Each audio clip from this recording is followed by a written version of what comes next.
Assalamualaikum warahmatullahi wabarakatuh. Perkenalkan, nama saya Tania Nur Indah Cahaya dari Prodi MSDMA 2021. Kelas C mata kuliah Statistika Terapan U51 dengan nomor NPM 2120011115. Agenda yang saat ini saya ingin sampaikan, yang pertama itu ada kuesioner, yang kedua ada uji validitas, yang ketiga ada uji reliabilitas, yang keempat ada uji normalitas, dan yang kelima ada uji hipotesis dengan menggunakan aplikasi SPSS. Kuesioner yang telah saya buat ini berjudul Pengaruh Fasilitas Belajar Terhadap Motivasi Belajar Mahasiswa. Dengan variabel X-nya itu fasilitas belajar dan variabel Y-nya itu motivasi belajar. Kuesioner ini berjumlah 11 soal.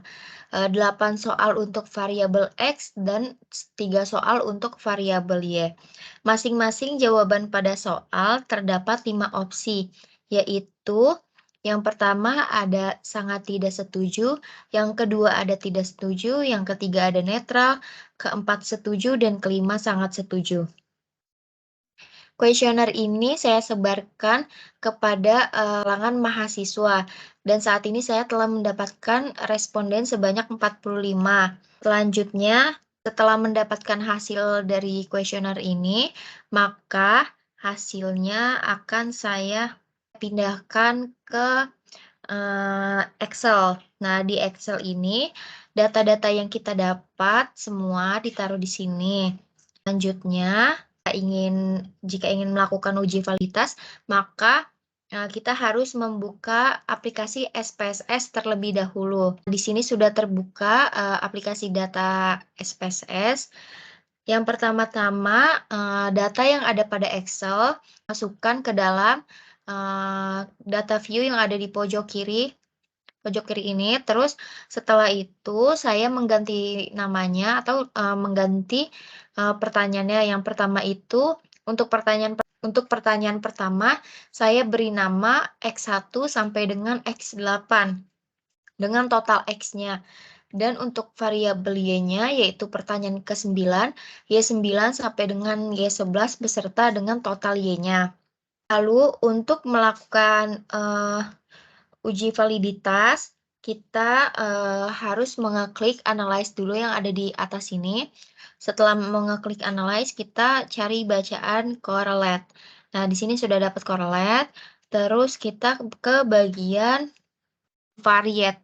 Nah, di sini kita masukin semuanya. Jadi dari total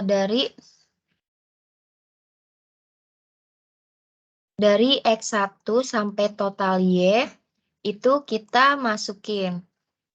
Ini saya pindahin karena ini bukan termasuk ya.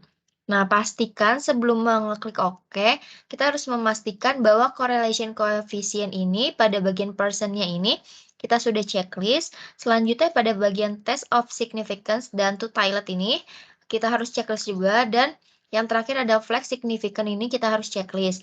Setelah ketiganya lengkap, maka kita bisa mengeklik OK.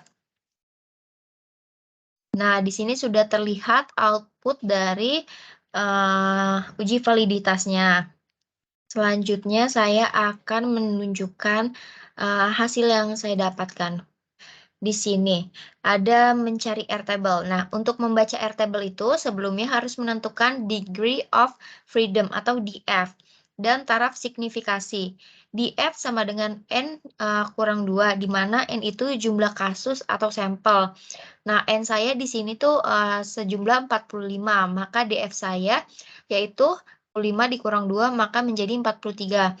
Selanjutnya untuk DF-nya kan sudah dapat 43 dan signifikansinya itu 0,05 yang diperoleh dari airtable sebanyak 0,287563.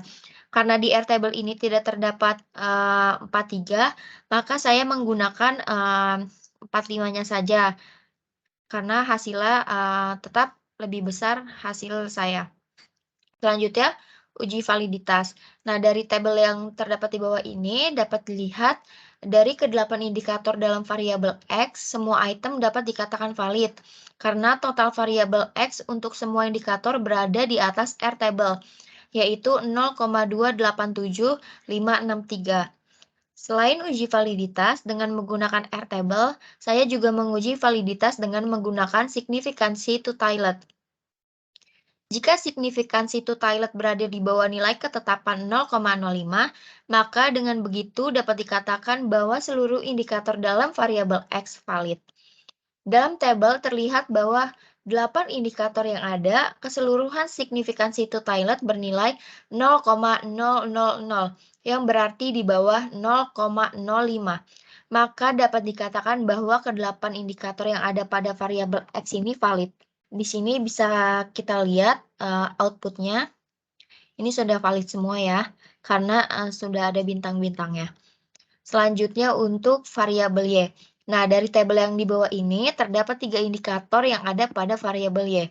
Semua item dapat dikatakan valid karena total variabel Y untuk semua indikator berada di atas R table, yaitu 0,287563. Untuk dapat menguji validitas ini dengan menggunakan signifikansi to-tilet, dapat dilihat bahwa keseluruhan indikator berada pada angka 0,000, maka dapat dikatakan bahwa ketiga indikator pada variabel Y ini valid. Selanjutnya saya akan menunjukkan cara untuk menguji reliabilitas. Kita bisa membuka datasetnya terlebih dahulu. Nah, setelah terbuka datasetnya ini, maka kita akan ke bagian analyze. Kita klik analyze, kita cari bacaan scale. Nah, kita pilih reliability analysis. Nah, di sini kita masukin semua indikator dari X1 sampai Y, terkecuali total X dan total Y-nya ya. Variabel X-nya dari 1 sampai 8 ini kita masukin semua, termasuk variabel Y-nya. Kita masukin, tapi total X-nya ini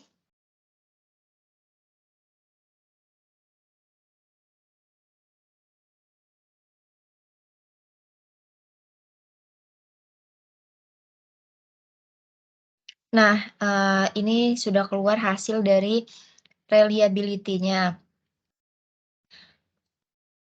Selanjutnya saya akan menjelaskan hasil dari uji reliabilitas. Reliabilitas ini dari 45 sampel, kuesioner dapat dikatakan valid dengan presentasi 100%. Telah didapatkan nilai alfa lebih besar dari ketetapan reliabilitas, yaitu dengan nilai alfa sebesar 0,928 dari 11 pertanyaan yang ada. Berarti dapat diartikan bahwa kuesioner yang telah disebar ini reliable. Nah, untuk yang bingung alpha itu yang mana, alpha itu yang ini, yang di sini nih, yang Cronbach alpha ini. Selanjutnya uji normalitasnya. Nah, berdasarkan hasil uji normalitas, diketahui bahwa nilai signifikansi 0,183 lebih besar dari 0,05. Maka dapat disimpulkan bahwa nilai residual berdistribusi normal.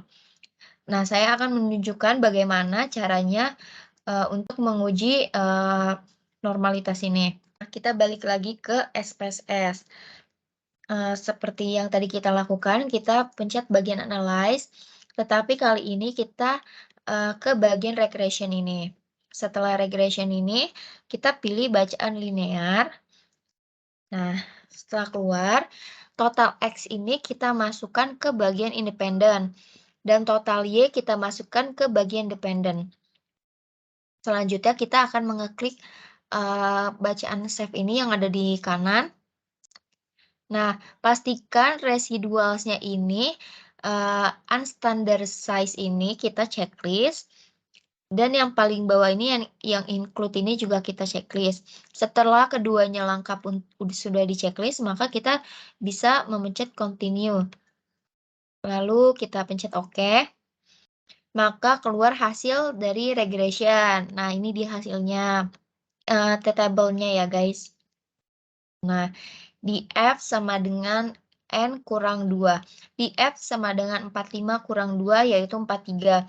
A-nya itu 0,05 bagi 2. Jadi hasilnya 0,025. Dengan demikian nilai tabel untuk N 45 adalah 2017. Selanjutnya, uji hipotesis. Ketetapannya ialah jika nilai signifikan Tootailet lebih dari 0,05 maka H0 diterima dan HA ditolak. Dan jika nilai signifikannya Tootailet kurang dari 0,05 maka H0 ditolak dan HA diterima. Atau jika nilai T hitung kurang dari nilai T tabel maka H0 diterima dan HA ditolak. Dan jika nilai T hitung lebih dari nilai T tabel maka H0 ditolak dan HA diterima. Variabelnya di sini variabel X saya ialah fasilitas belajar dan variabel Y-nya itu adalah motivasi belajar. Hipotesanya HA terdapat pengaruh fasilitas belajar terhadap motivasi belajar mahasiswa. Dan H0 itu tidak terdapat pengaruh fasilitas belajar terhadap motivasi belajar mahasiswa. Selanjutnya ada uji T variabel X terhadap Y, yaitu nilai signifikan 0,000 kurang dari 0,05 dan nilai T hitungnya lebih dari T tabel, yaitu 9121 atau lebih dari 2017.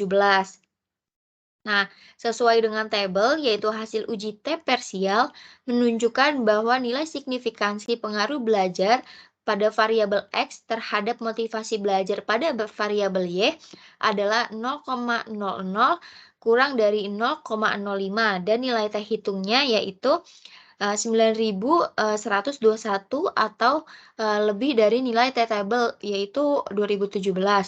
Maka H0 ditolak dan HA diterima, yang artinya memiliki pengaruh fasilitas belajar terhadap motivasi belajar mahasiswa secara signifikan. Nah, ini berikut ini adalah hasil dari T-nya nih, 9121. Sekian dari saya. Terima kasih kepada teman-teman yang telah mendengarkan dan menyempatkan waktu untuk mendengarkan. Kurang lebihnya mohon maaf. Wassalamualaikum warahmatullahi wabarakatuh.